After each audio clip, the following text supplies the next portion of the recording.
Me llamo Alberto Girón, escribo esto en un hostal de Tapachula, donde ni el ventilador ni los rezos de los evangélicos del patio alcanzan a silenciar la selva que me sigue. Dicen que poner los recuerdos en papel los doma. Si es cierto, tal vez logre dormir antes de que amanezca.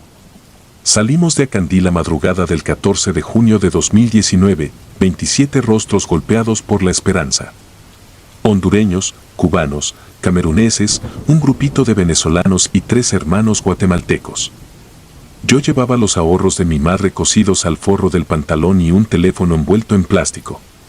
El guía se hacía llamar Pájaro, mentón afilado, colmillos de oro y una cicatriz como alambre oxidado que cruzaba su espalda. En la muñeca portaba un manojo de chapitas de latas, huesos de lagartija y mechones de cabello infantil trenzados con hilo rojo. Nunca supimos si eran amuletos o trofeos. La selva del Darién nos tragó sin esfuerzo. Los primeros kilómetros son un pasillo de barro espeso, mosquitos grandes como avispas y lianas que intentan ahorcarte a cada paso. Pájaro se detenía de improviso, clavaba su machete en la tierra y murmuraba números que solo él entendía.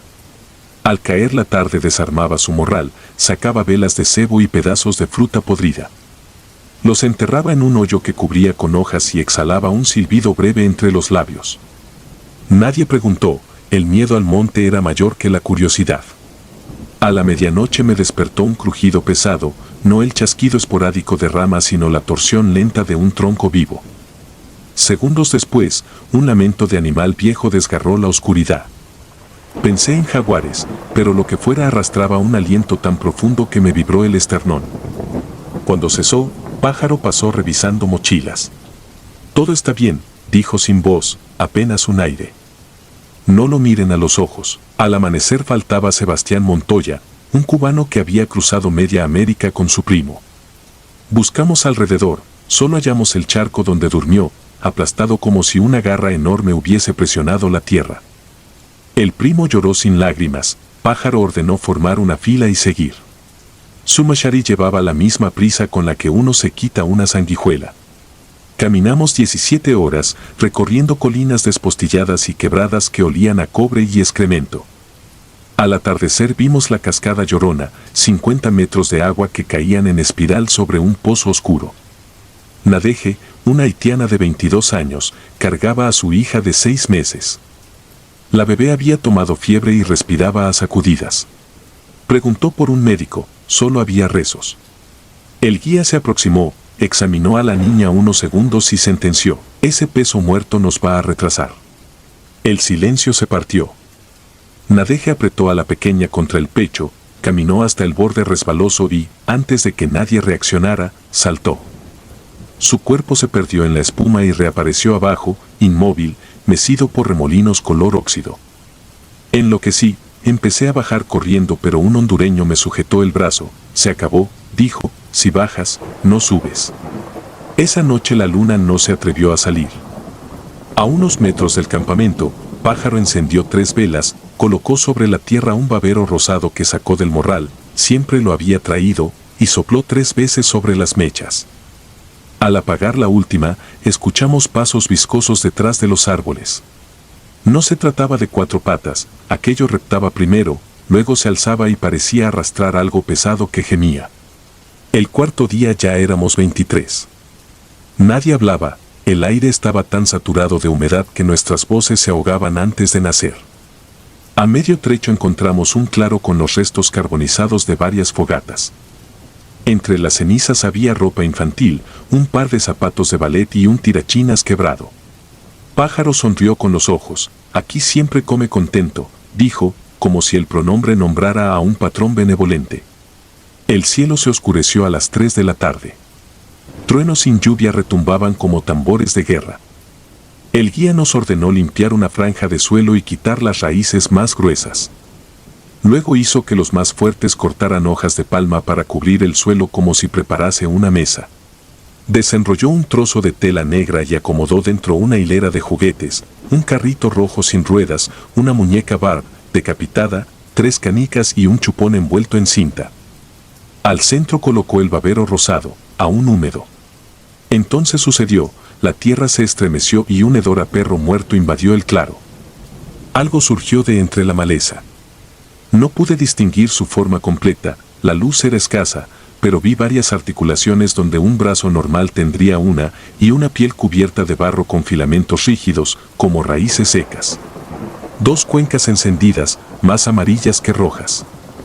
La criatura se detuvo ante la ofrenda. No la comió, aspiró sobre ella con un ruido de fuelles rotos, absorbió olor, memoria quizás, y después volvió a la espesura. Al clarear, descubrimos que las chapitas del brazalete de pájaro habían cambiado, el babero había sido trenzado entre ellas. Faltaba otra persona, Luisa González, venezolana.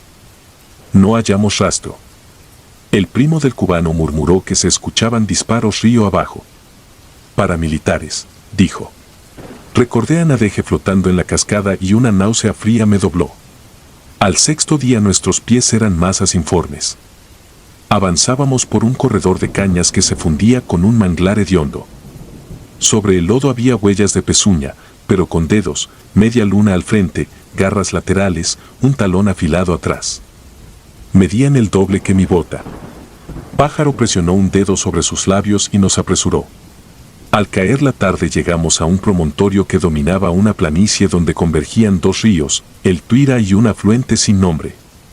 A la distancia vimos figuras armadas rodeando un campamento improvisado, fogones apagados, bolsas de plástico colgando de ramas, lonas verde olivo. No vamos por ahí, susurró el guía, esta noche el monte abre otro camino. Ese otro camino fue una grieta en la roca que descendía casi vertical. Bajamos de espaldas, clavando dedos y rodillas. Mientras resbalaba sentí algo fresco en mi nuca, un hilo de aire que olía a hierro. Desde el fondo del barranco ascendía un siseo, como el maullido grave de un felino multiplicado por 100.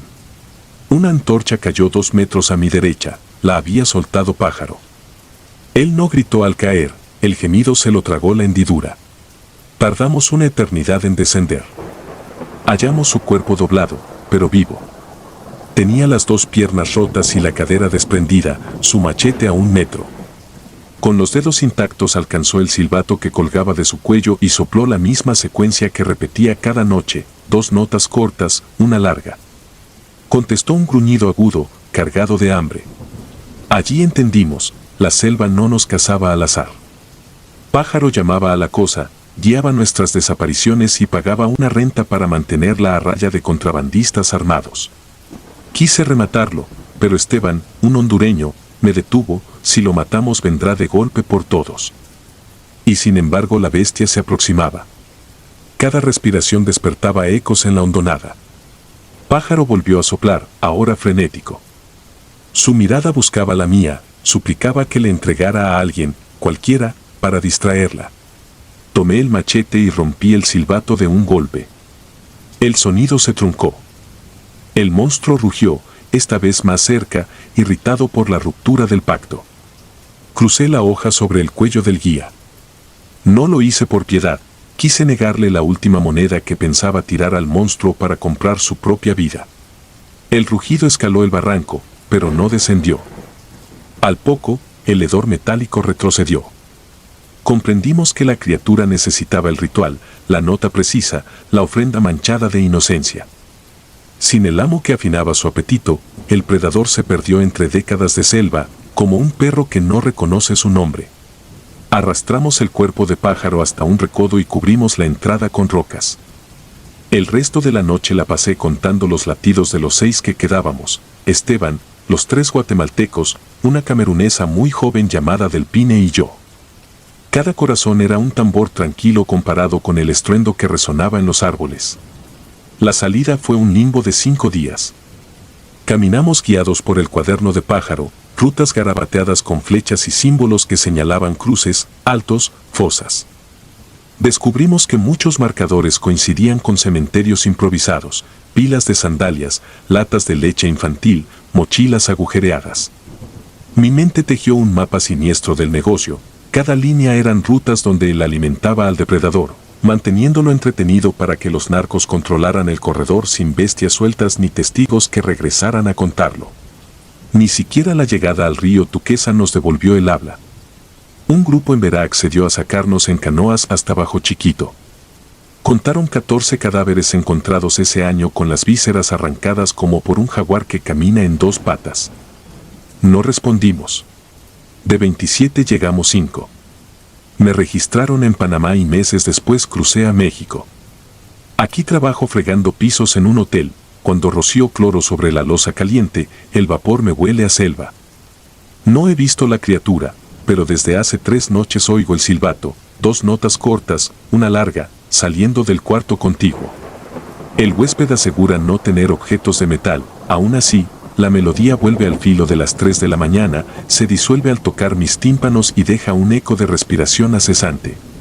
Hoy quise romper la pared con un martillo, pero me detuve.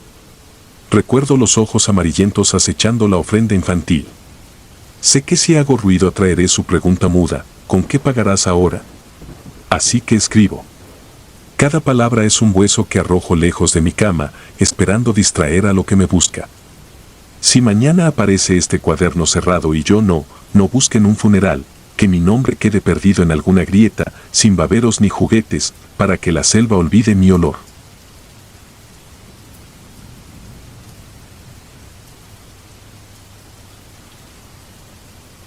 Niños de lodo.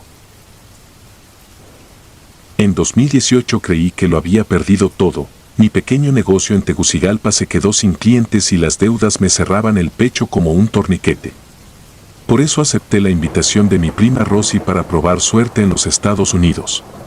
El plan era simple en el papel: volar hasta Bogotá, atravesar la frontera con Panamá por el tapón del Darién y allí enganchar un bote rumbo a Centroamérica otra vez, pero dentro de la ruta migrante. Nada de papeles, todo confianza y fe. Éramos 7, 3 mujeres y 4 hombres de distintas partes de Honduras, Nicaragua y El Salvador. El guía, un colombiano de mandíbula filosa apodado El Tigre, nos esperaba en Necoclí. Llevaba años cruzando gente y juraba conocer caminos seguros. Pagamos lo que teníamos y lo que no. Yo hipotecaba mi futuro con cada paso. El 4 de junio zarpamos en una lancha hacia Capurganá. Al mediodía el aire se volvió denso, verde y pesado.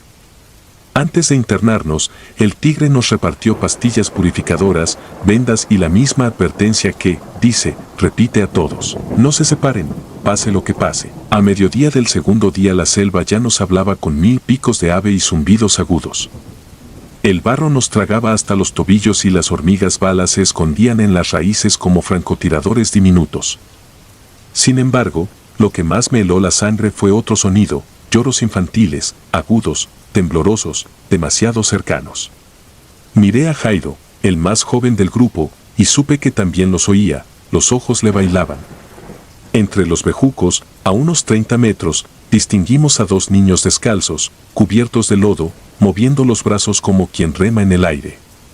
Pedían ayuda, aunque sus bocas no parecían abrirse. Jairo dio un paso, pero el Tigre lo sujetó del cuello de la camisa. Eso no es para ustedes. Nadie discutió, seguimos caminando mientras los sollozos nos escoltaban hasta diluirse. La tarde del tercer día llegamos a un claro que el Tigre usaba para dormir. Tendimos plástico sobre el suelo y cambiamos la ropa empapada.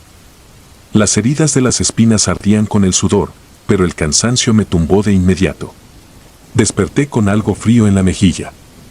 Abrí los ojos y me encontré con una mano pequeña y embarrada. Me incorporé sobresaltada. Frente a mí estaban los niños. La luna se filtraba entre las copas y en su luz tenue vi que sus rostros no tenían rasgos definidos, solo piel lisa, como máscaras de arcilla fresca. El mayor alzó un dedo sobre lo que debía ser su boca y me habló sin abrirla. Una voz hueca retumbó dentro de mi cabeza: ven, mamá nos necesita. Ni siquiera pensé en despertar a nadie. Seguí a los niños fuera del claro, esquivando troncos y raíces con una torpeza que no impedía mi avance. Era como si la oscuridad me cediera un paso imposible. Caminamos quizá 10 minutos hasta que mis guías se detuvieron en un islote de tierra rodeado por un arroyo rojizo. Allí ocurrió lo inconcebible. Los cuerpos infantiles se aplastaron contra sí mismos, licuándose. Del barro resultante emergió una figura más alta que cualquier hombre. Su piel parecía corteza húmeda, pero se movía como músculo vivo. No tenía ojos, en su lugar, 2 hendiduras daban paso a un brillo enfermizo, verdinegro. El terror me clavó al suelo hasta que la cosa se inclinó, extendiendo un brazo segmentado que acababa en puntas de rama. Entonces mi instinto de supervivencia explotó, giré y corrí, sin saber a dónde. Un segundo después, la selva apagó sus luces. No era que la luna se ocultara, era un manto absoluto, un abismo súbito. Corría a ciegas, sintiendo cortezas rasgarme la piel y raíces intentar derribarme. Solo cuando oí el murmullo del grupo, voces confusas, pasos alertas, comprendí que había vuelto al campamento. Me derrumbé entre sollozos. El tigre me sacudió hasta que pude hablar. Cuando mencioné a los niños, un silencio antiguo cayó sobre todos. El guía murmuró algo que apenas capté, los hambrientos. No pregunté más. Al amanecer descubrimos que Jairo y Rosy no estaban. Sus mochilas seguían donde las dejaron. El tigre maldijo, nos obligó a empacar y ordenó avanzar. Mientras trotábamos detrás de él, advertí que algunas ramas a la vera del camino estaban recién rotas, como si algo grande hubiese pasado arrastrándose de madrugada. La lluvia cayó sin tregua. Las horas se disolvieron en un turbio desfile de lodo y sudor. Cada tanto, un llanto infantil nos alcanzaba desde lo profundo, y cada vez sentía más nítido el eco dentro del cráneo, como si la selva me susurrara entre los huesos. A media tarde encontramos un árbol hueco del grosor de una casa. El tigre se detuvo. Dentro, colgando de lianas fibrosas, vimos 3 esqueletos diminutos, aún con jirones de ropa infantil. Bajo ellos, una cuarta osamenta de adulto, el cráneo aplastado. Nadie habló, pero todos entendimos, carnada y presa. El guía quemó incienso improvisado y nos apuró, dijo que ese olor distraía a lo que vive aquí. Me aferré a esa idea, aunque olía a estafa. Caía la oscuridad cuando llegamos a un promontorio de roca, nuestro refugio antes de bordear el río Tuquesa. El tigre clavó una pequeña vela en el suelo y ordenó turnos de guardia. Yo tomé el segundo. A la mitad de mi turno, el llanto regresó, pero ya no sonaba lejano, brotaba de la roca, del aire, de mí. La llama de la vela se estiró hacia un lado, como jalada. Entonces vi una sombra líquida al borde de la luz, su silueta parecía recomponerse sin cesar, adoptando formas humanas para colapsar en una masa viscosa. Mi garganta no obedeció, la voz se quebró en un graznido. El tigre abrió los ojos a tiempo para ver cómo la sombra se replegaba, dejando un charco oscuro que fue absorbido por la tierra. Encendió otra vela y salpicó agua purificada alrededor. Casi al alba, un alarido nos sacudió, no era infantil esta vez, sino un bramido amplio, frustrado. La selva enmudeció por un latido eterno. Cuando el sol emergió, las hojas seguían quietas, pegadas unas a otras como en una fotografía. El tigre hizo que bebiera un sorbo de alcohol etílico para borrar la imagen. Marchamos en fila india, yo la segunda. Dijo que faltaban 2 días para llegar a Bajo Chiquito. Al mediodía la humedad era insoportable. Entonces sucedió lo más aterrador, el suelo se abrió bajo nosotros, no como un socavón, sino como si la tierra se licuara. Hundí las piernas hasta las caderas en un lodo cenagoso que olía a sangre rancia. El tigre gritó instrucciones, pero el fango succionaba. Sentí dedos fríos rodear mis tobillos, dedos de niño. Recordé un encendedor impermeable que guardaba para emergencias. Saqué la mano, prendí una llama y la acerqué al lodo. Un bufido reptil emergió de la masa y el agarre se dio. Ayudados por el guía y por pura desesperación, salimos uno a uno. Perdimos mochilas, medicinas y, con ellas, la fe. La tarde del 6º día divisamos por fin el río Chucunaque. La corriente marrón me pareció un hilo de oro. Al otro lado aguardaban voluntarios de Médicos Sin Fronteras, sus chalecos azules relucían como armaduras celestes.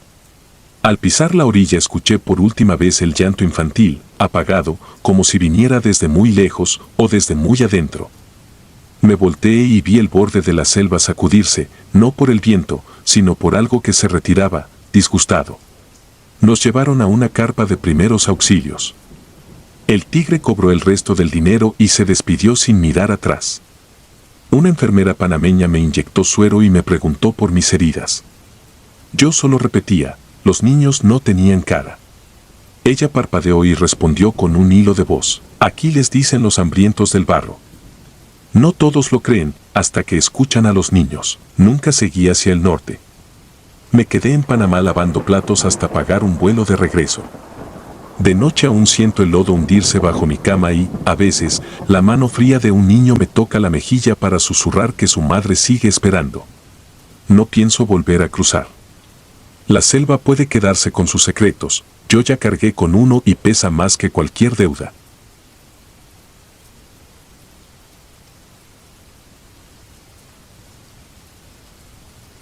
Susurros del agua negra. Corría el año 2012 cuando decidí abandonar Guayaquil. La crisis había vaciado mis bolsillos y a la vez saturado las calles de promesas rotas, de modo que junté lo poco que tenía y viajé hacia Necoclí, en la costa colombiana, decidido a cruzar la selva del Darién. No iba solo. Aquella madrugada zarpamos 17 personas en una lancha atestada de mochilas, vibriarios de plástico y miedo crudo. Nadie hablaba de los secuestros, de las fosas comunes, de los naufragios. Bastaba con mirar los ojos del compañero para entender que todos sabíamos, pero continuar era el único verbo posible. La primera jornada en tierra firme fue un bautismo de lodo. El guía, Diego, un exmilitar panameño de pocas palabras, nos advirtió que el trayecto, respiraba, que cada día amanecía en un mapa nuevo. Aún así, confiamos en sus atajos. Avanzamos hasta que el follaje cerró el cielo, y los insectos, como escarcha viva, comenzaron a adherirse a la piel. Hubo un instante en que el silencio se volvió absoluto, tan compacto que llegué a escuchar la sangre en mis sienes. Entonces apareció la primera señal, un trozo de tela blanca colgando de una rama baja, empapado y enroscado como un gusano muerto. Nadie lo tocó. Esa noche acampamos junto a un riachuelo espeso, tan oscuro que reflejaba los destellos de las linternas como si brotaran desde el fondo. Encendimos una fogata diminuta para no delatarnos y comimos arroz con atún tibio. Poco antes de que el fuego se extinguiera, alguien cuchicheó mi nombre. Creí que era Omar, el profesor hondureño que caminaba detrás de mí, pero él dormía, envuelto en una manta plateada. Giré la luz hacia los árboles, entre dos troncos delgados, casi confundida con el vapor que exhalaba la tierra, distinguí la figura de una mujer. Estaba descalza, con un vestido que alguna vez fue claro, sostenía la cabeza ladeada, como intentando desentrañar quién la miraba. No sentí terror inmediato, sino una especie de tristeza, la certeza de estar contemplando algo que no pertenecía a ninguna hora. Alguien más la vio. Griselda, la costurera salvadoreña, soltó un gemido apenas audible. La mujer llevó un dedo a los labios, gesto que me heló la garganta, y murmuró algo en una lengua que luego supe era en Verabo-Unán. Diego la tradujo después: vuelvan. Fue la única palabra que escuchamos, pero bastó para que ninguno conciliara el sueño. Al amanecer descubrimos que faltaba un integrante. Rodrigo, un muchacho dominicano que viajaba con zapatos de marca nueva, había desaparecido sin rastro. Diego revisó huellas y negó con la cabeza, ni arañazos en la maleza ni pisadas recientes. Alguien sugirió que lo habían arrastrado animales carroñeros, pero el guía sentenció que los jaguares no se molestan en borrar sendas. Continuamos, cada paso clavándose como una confesión de culpa. El aire olía a hierro viejo, la humedad convertía la ropa en vendajes. El segundo día tropezamos con un campamento abandonado. Colchonetas rasgadas, latas de comida abiertas de par en par y, en el centro, un círculo de ceniza fresca. En la corteza de un cedro, talladas con piedra, 3 letras, LUZ. Diego escupió al suelo y nos ordenó avanzar. Nadie replicó, aunque un rumor de oraciones acompasó los latidos colectivos.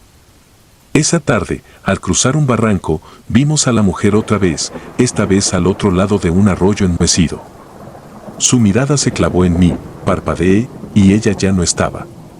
Esa noche llovió sin clemencia. Permanecimos bajo lonas improvisadas, intentando ignorar los gritos que el viento arrastraba desde el norte. No distinguíamos si eran monos aulladores o voces humanas. Cuando el aguacero cedió, el cauce del río había subido casi 1 metro. Debíamos bordearlo o saltar sobre troncos inestables. Omar resbaló, golpeó la roca y se abrió la ceja. Mientras lo auxiliaba, noté que el agua parecía latir, formando remolinos que giraban al compás de un pulso invisible.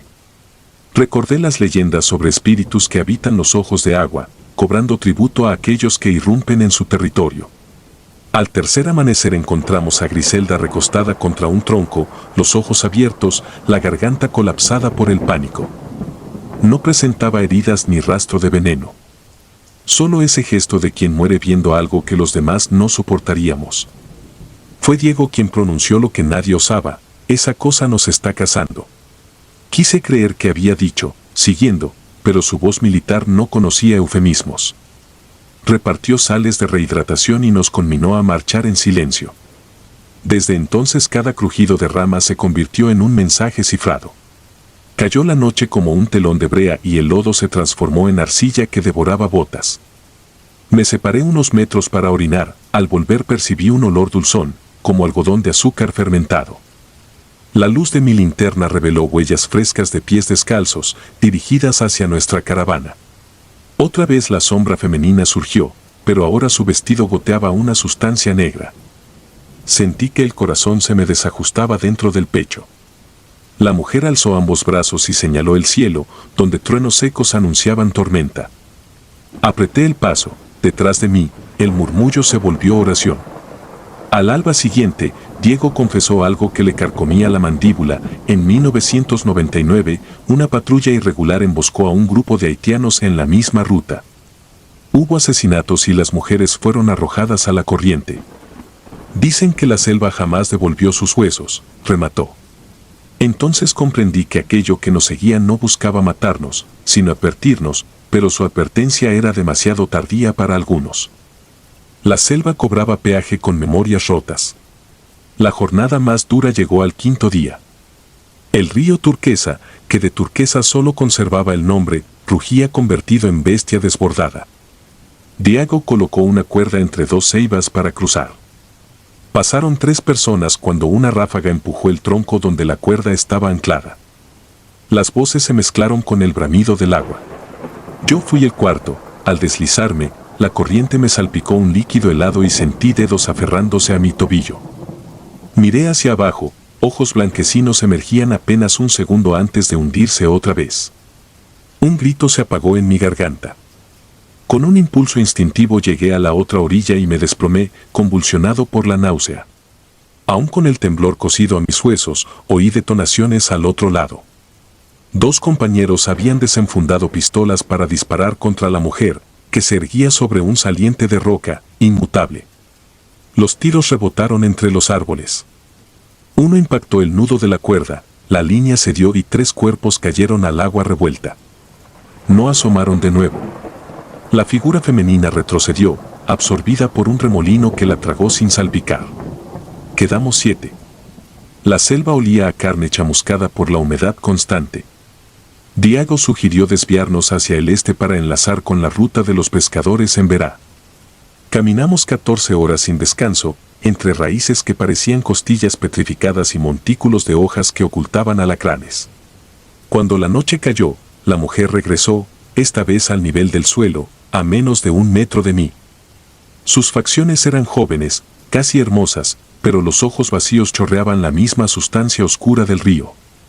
Atrás, articuló, y aunque la voz fue apenas un soplo, sentí como si me perforara el esternón. Nadie más la vio esa vez. Al 7º día la comida se redujo a un puñado de galletas y agua recogida con pastillas potabilizadoras. Llegamos a una quebrada donde los troncos formaban puentes naturales. Sobre uno de ellos se hallaba la prenda blanca que vimos al inicio, ahora seca, extendida como bandera funesta. Debajo, el cauce parecía hervir aunque el sol no alcanzaba aquel recoveco. Entonces Diego, el hombre que siempre avanzaba primero, se detuvo. Levantó la mano pidiendo silencio. Todos escuchamos el mismo sonido, respiraciones, pero no las nuestras. Estas provenían de cada hoja, cada piedra, como si la selva inspirara y exhalara con nosotros. En ese instante la sombra de la mujer se alargó sobre el tronco, aún sin fuente de luz que la proyectara. Comprendí lo inevitable, debíamos retroceder, quizá regresar hasta Necoclí, aceptar la derrota. Quise decirlo, pero la palabra se quedó seca en mis labios. Diego dio un paso adelante, el tronco crujió. Entonces la silueta femenina corrió hacia él y lo empujó con fuerza imposible en un cuerpo sin carne. Cayó hondo. El agua se cerró sobre su grito. Nadie saltó. No sé cómo sobrevivimos quienes quedamos. El miedo nos volvió veloces, casi etéreos. Corrimos sin brújula, guiados por una certeza: la selva no quería que atravesáramos aquel punto. Al anochecer divisamos linternas y escuchamos perros. Era un puesto fronterizo improvisado por marinos panameños. Nos detuvieron, nos interrogaron, nos asignaron camillas de campaña. Mientras me suministraban suero, pregunté si habían visto a una mujer vagar cerca del río. El enfermero negó, asegurando que en esa zona jamás patrullaban por la cantidad de cadáveres que arrastra la corriente. Nunca regresé por los cuerpos. Tampoco busqué explicaciones en folletos turísticos o periódicos. Comprendí que algunas muertes sostienen un equilibrio que no nos corresponde desentrañar. Durante años evité contar esta historia, temiendo que pareciera un delirio de deshidratación. Sin embargo, cada vez que llueve con furia, cierro los ojos y vuelvo a oír aquella voz femenina diciendo: vuelvan, como si aún fuera posible corregir la ruta. A veces creo sentir humedad en los zapatos. Cuando los reviso, descubro barro oscuro, idéntico al del Darién, adherido a las suelas. He limpiado mi casa una y otra vez, pero la mancha regresa, puntual, como recuerdo y advertencia. Lo escribo ahora porque las noticias repiten que el flujo de migrantes ha aumentado y que la ruta se ha abierto gracias a nuevas guías y satélites. Mucha gente cree que la selva es un obstáculo geográfico, pocos aceptan que también es un cementerio consciente. Si alguien lee estas líneas a tiempo, quizá entienda que hay voces que no amenazan, sino alertan. Yo ignoré la mía y cargo la culpa cada noche, cuando el sueño se agrieta y la presión en mis sienes anuncia el retorno de un susurro que no pertenece a este mundo ni al próximo, sino al agua negra que todo lo refleja, incluso aquello que uno no está dispuesto a ver.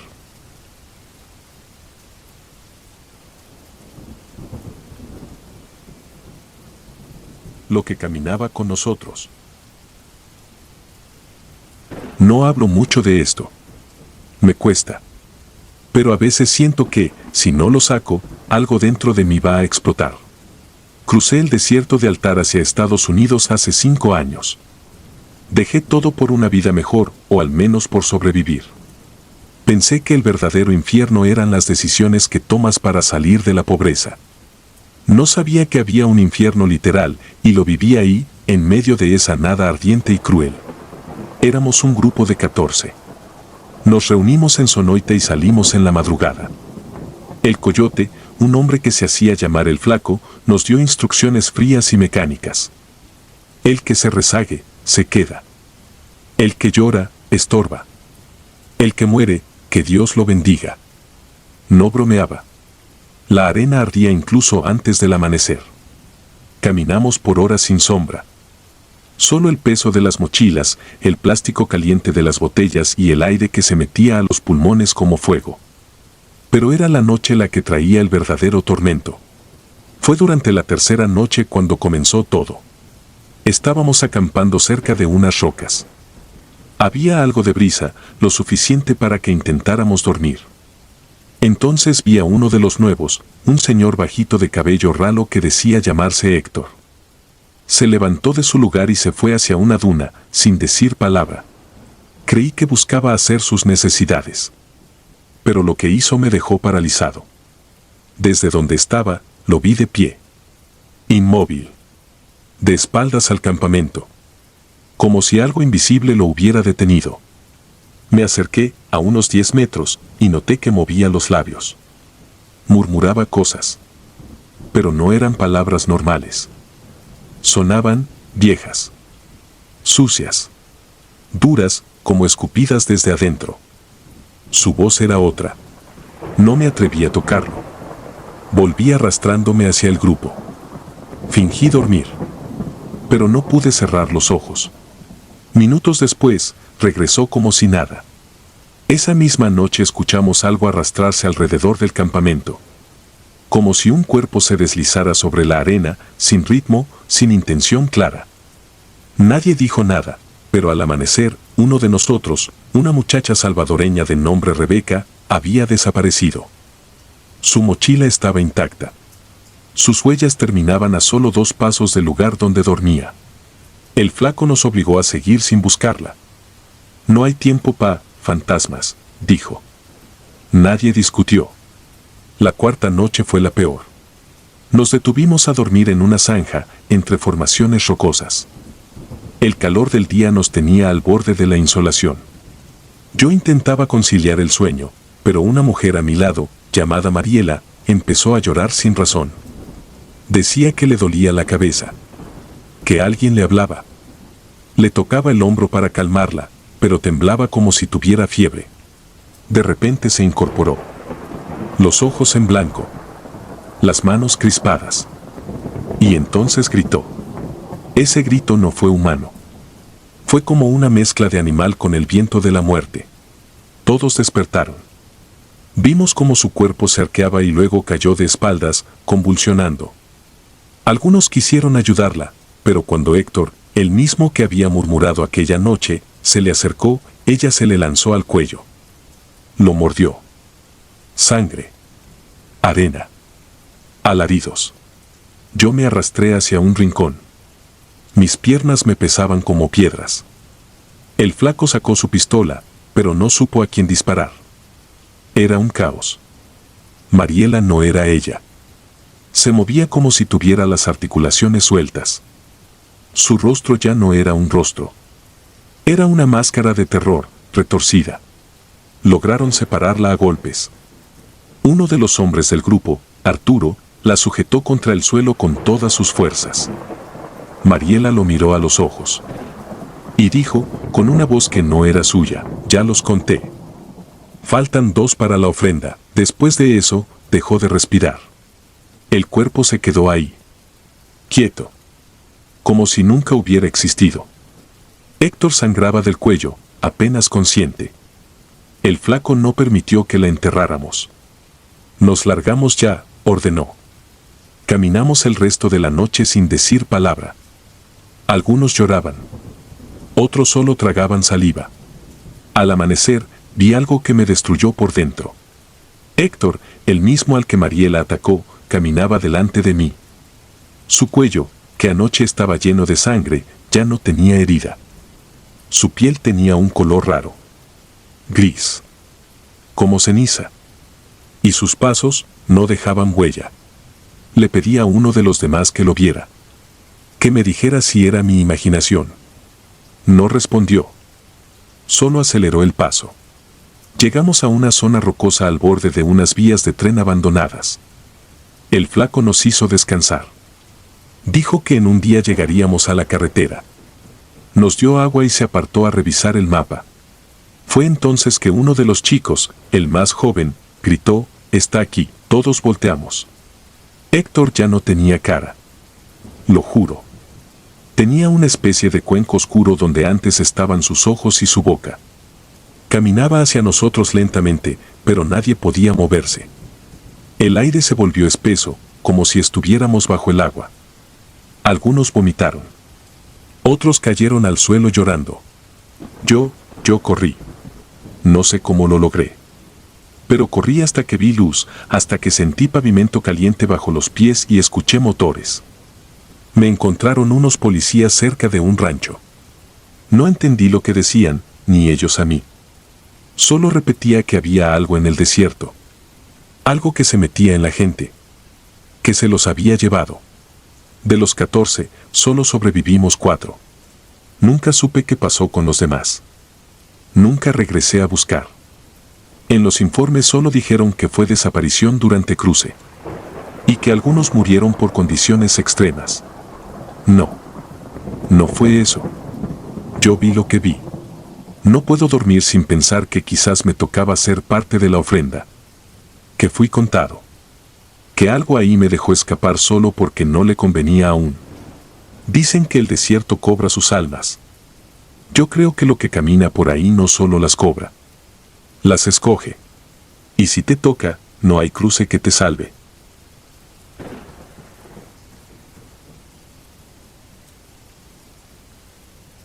Raíces que respiran. Años después sigo despertando empapado, sobresaltado por el mismo eco que me persigue desde la selva, un silbido hueco que parece atravesar raíces y repetir mi nombre como si la tierra misma lo masticara.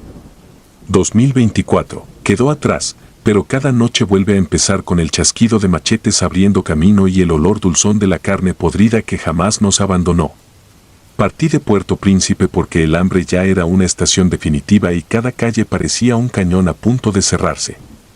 No huía solo, mi hermana menor, Débora, caminaba conmigo con la obstinación temblorosa de quien apuesta sus últimos restos de esperanza.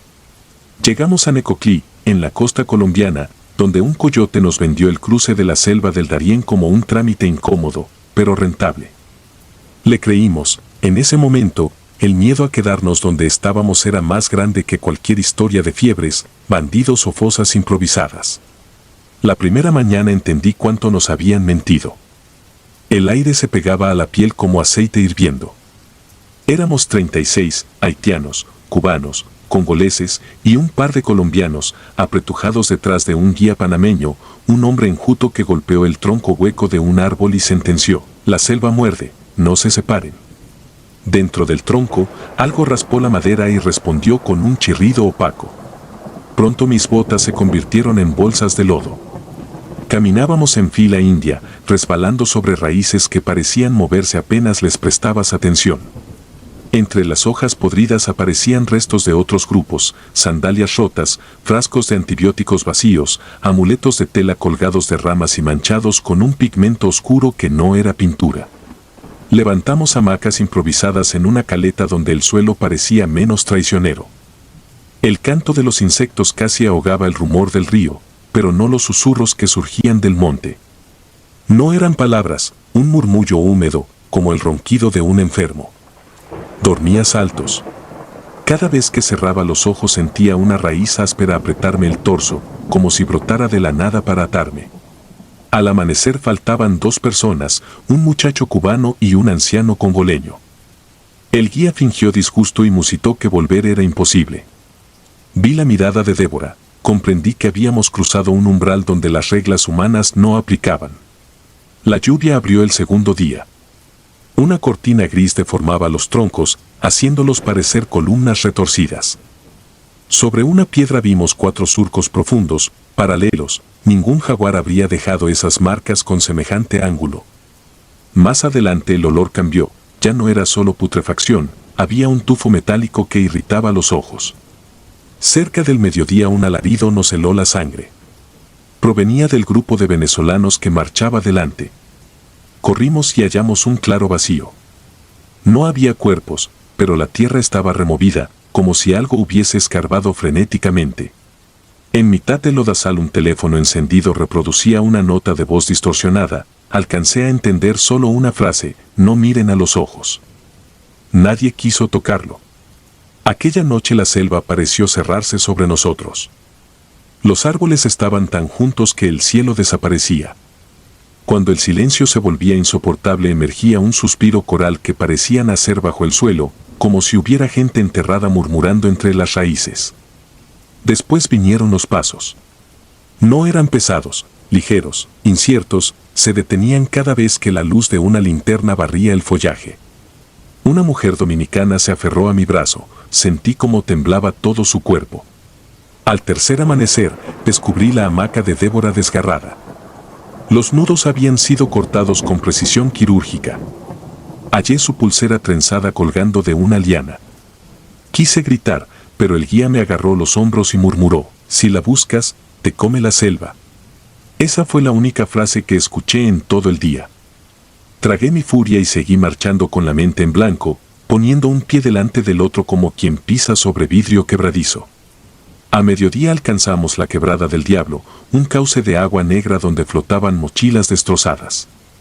Debíamos aferrarnos a raíces colgantes para cruzar. Mientras esperaba mi turno algo rozó mis pantorrillas. Miré y vi un rostro hinchado, con los ojos abiertos y la boca llena de barro, flotando como una máscara sin dueño. Perdí el equilibrio, caí, la corriente me arrastró contra una roca. Cuando salí, el cadáver había desaparecido en la oscuridad líquida. Esa tarde el grupo se redujo a 20. Algunos se internaron en la maleza, convencidos de que escuchaban voces familiares llamándolos. Otros caminaban como sonámbulos, con la mirada anclada en un punto inexistente. Encontré al guía arrodillado, escarbando la tierra con las manos sangrantes frente a un tronco hueco. Dentro brillaban docenas de minúsculos ojos rojizos, como insectos que crecían en la madera. Murmuraba algo sobre un peaje. No quise entender. Seguí adelante con 3 desconocidos, un hondureño, una mujer siria y un chico brasileño. Ninguno hablaba.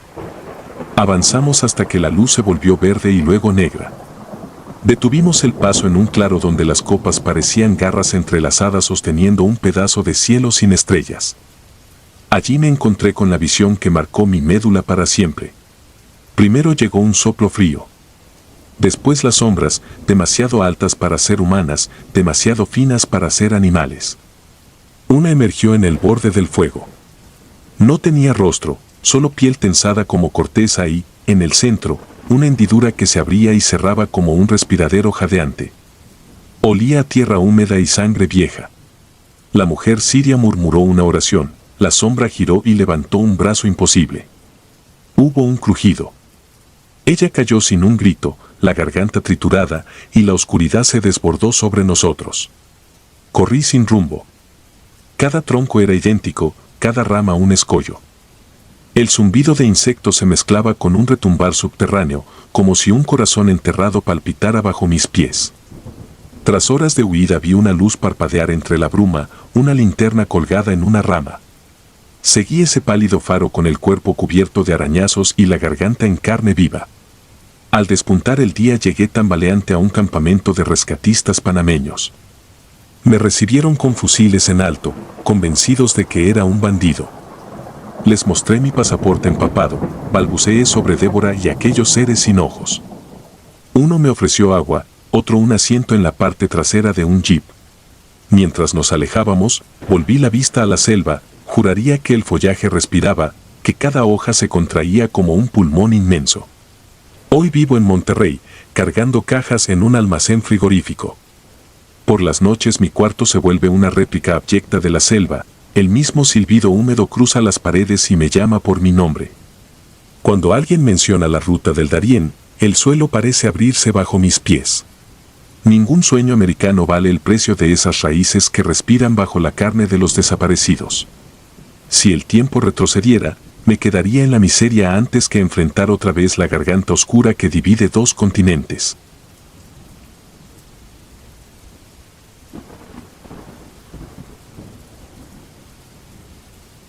Nadie sale del Darién.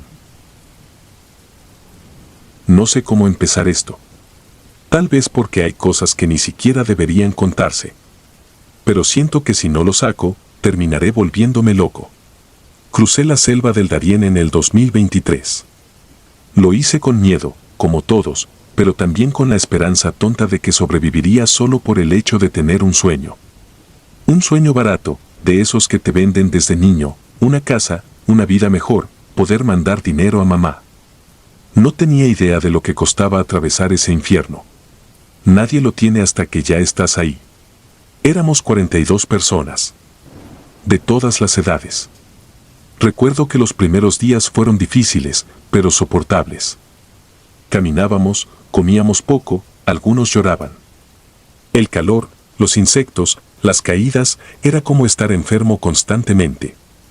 El guía nos decía que si alguien se detenía, no se podía regresar por él. Yo pensaba que exageraba. Hasta que pasó. Un hombre, ecuatoriano, se torció el tobillo bajando una pendiente.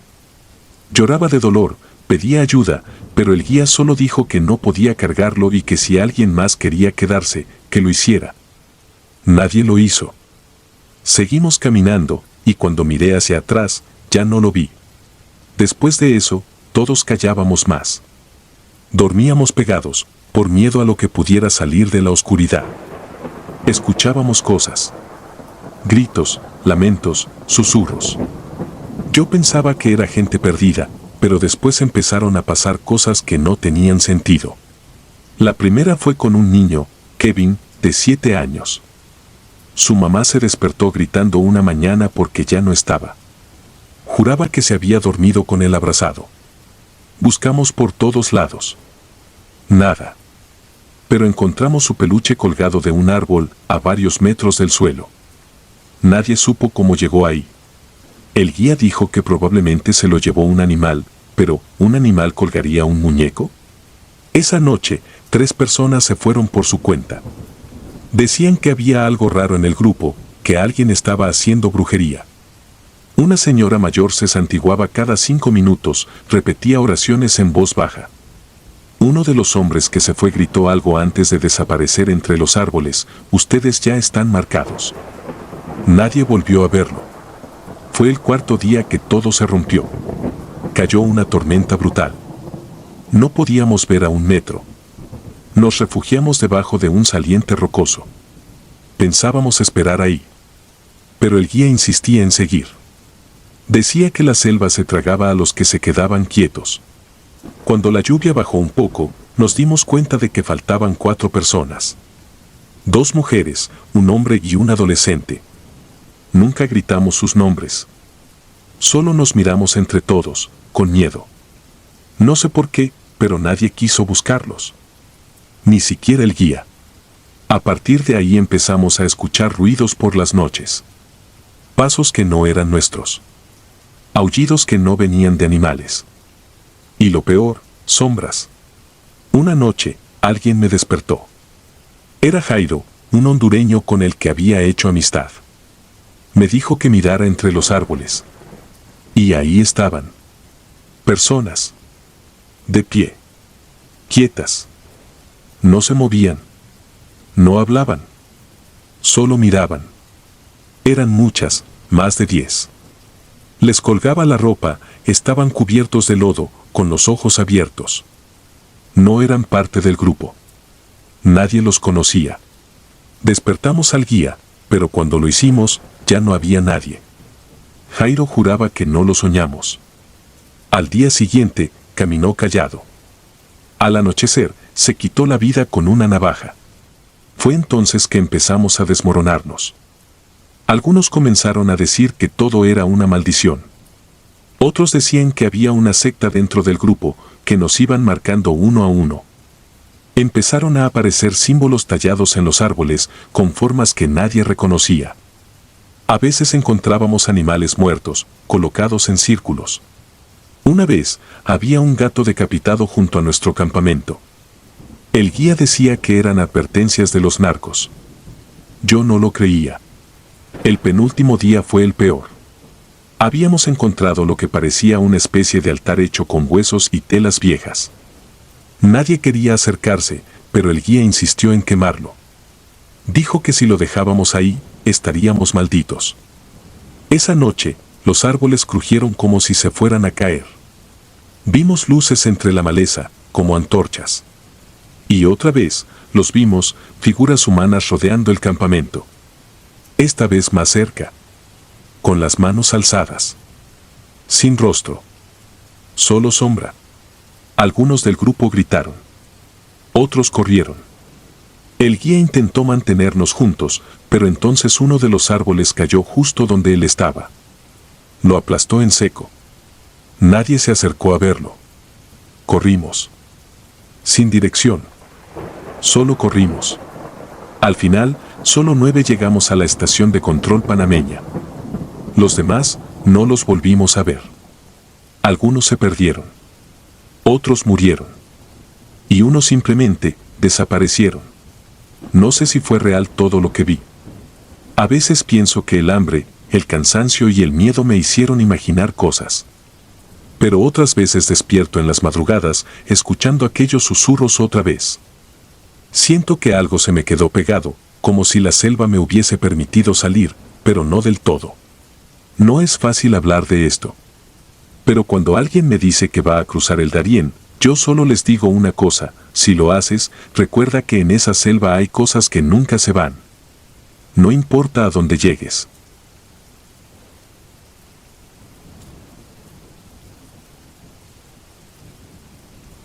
Abismo Verde. No fue la pobreza lo que me dio miedo, sino la esperanza. A finales de 2018, cuando Caracas terminó de quedarse sin luz y sin pan, vendí la moto y pagué un pasaje clandestino que prometía llevarme a Ciudad de Panamá atravesando el Darién. 5 días de caminata y estás del otro lado, juró el coyote. Nunca mencionó las voces.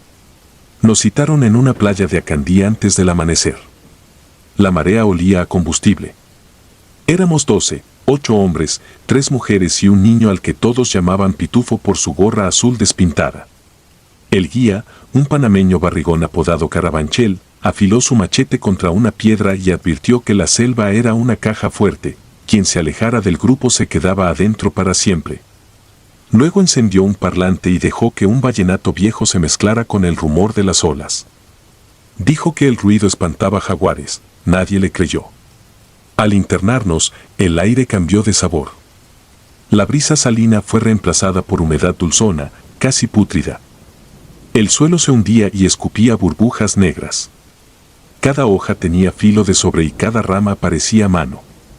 A la hora nadie hablaba, sudábamos en silencio, como si el ruido llamara a algo peor que un felino.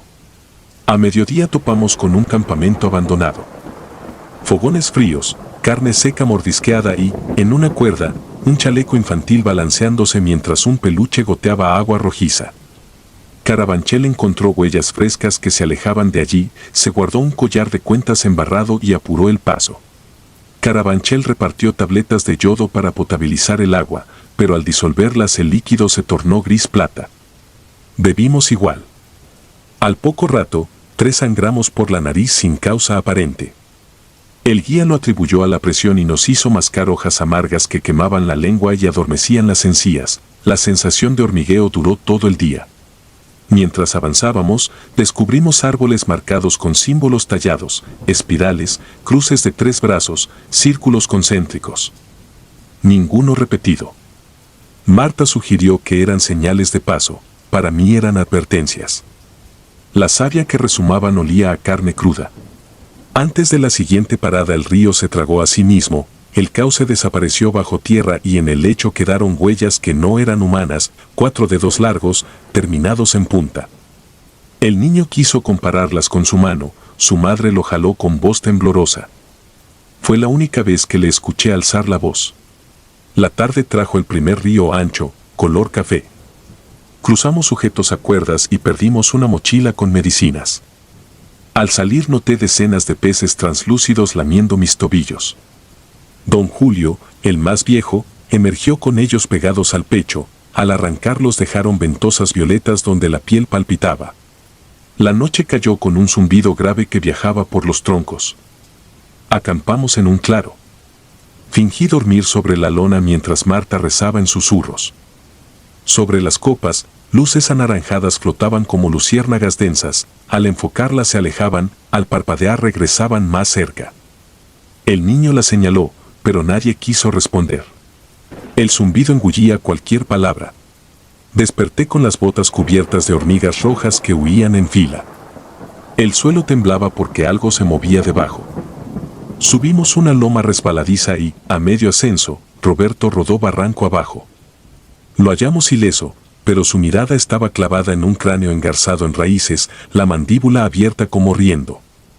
El guía ordenó continuar. Al caer la tarde, Carabanchel anunció un atajo para evitar patrullas panameñas, un corredor oscuro donde la luz entraba en vetas verdes. Allí aparecieron los montículos, bultos de barro con vetas rojizas cada 30 pasos. Conté 13 antes de que Pitufo gritara, de uno emergía un dedo violáceo, después una mano. Cada montículo se agrietó, pariendo brazos que se abrían como larvas. Corrimos hacia el río, 4 quedaron atrás, incluido el guía. Su machete oxidado flotó corriente abajo. Esa noche, el zumbido se volvió latido. Las luces anaranjadas giraban sobre nuestras cabezas y la humedad se condensaba en siluetas grises sentadas a mi alrededor. Olían a tierra vuelta. El hondureño rezó, la madre de Pitufo lo imitó hasta que el latido apagó el miedo y caímos en un sueño ansioso. Amanecimos 6. Seguimos el cauce hasta que se ensanchó en una laguna mercurial. Cerca de la orilla flotaban torsos amarrados a estacas, piel de cera, algunos con bragas de ayuda humanitaria. Elmer, guatemalteco de 20 y pocos, vomitó bilis con sangre. 2 hombres bordearon la laguna y no regresaron. Los 3 restantes, la madre, el niño y yo, tomamos un sendero seco. El olor a descomposición creció. De pronto el aire crujió como huesos partiéndose y llegamos a un claro circular. En el centro, un pozo bordeado de estacas rematadas con tiras rojas. Exhalaba un vaho tibio. Cuando el niño gimió, un ojo gigantesco se abrió en la oscuridad, reflejando nuestras siluetas deformes. Huimos a ciegas. La lluvia estalló con truenos que parecían nacer bajo tierra. El barro nos llegó a la cintura. El hondureño resbaló, solo su sombrero flotó después. Sentí una carcajada, tal vez mía, tal vez de la selva. Avanzamos hasta que la linterna murió. Esa noche nos refugiamos bajo un tronco hueco. Elmer hizo guardia. Entre sueños oí un gorgoteo espeso, estaba de pie, un hilo oscuro bajándole del oído. Una liana se apretaba en su cuello, su cabeza crujió, pero el cuerpo dio un paso. Arrastré a la madre y al niño, corrimos mientras la sombra de Elmer nos seguía con pasos irregulares hasta que la selva lo devoró. No sé cuánto vagamos. El amanecer trajo olor a sal y gasolina. Tras una duna fangosa vislumbramos lanchas, la costa panameña. Nos arrodillamos exhaustos. Pitufo señaló la selva, siluetas retorcidas se balanceaban entre los árboles, demasiado altas para ser humanas. Un motor rugió. 2 soldados panameños nos cubrieron con mantas térmicas y nos llevaron a Metetí. Intentaron interrogarme, mi lengua era madera.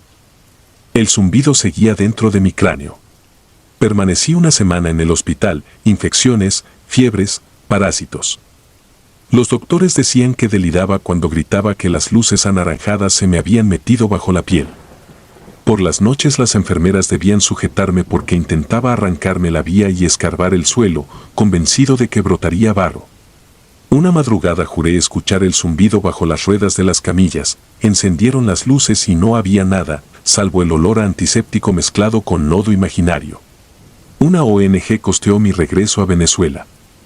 Desde entonces, cada vez que llueve y el viento silba entre los edificios, cierro los ojos y huelo barro viejo. Siento raíces brotando de mi lengua, buscando tierra en mi garganta. Y justo antes de que el sueño me abandone, escucho bajo la cama huesos partiéndose uno a uno, recordándome que el abismo verde todavía cobra lo que es suyo.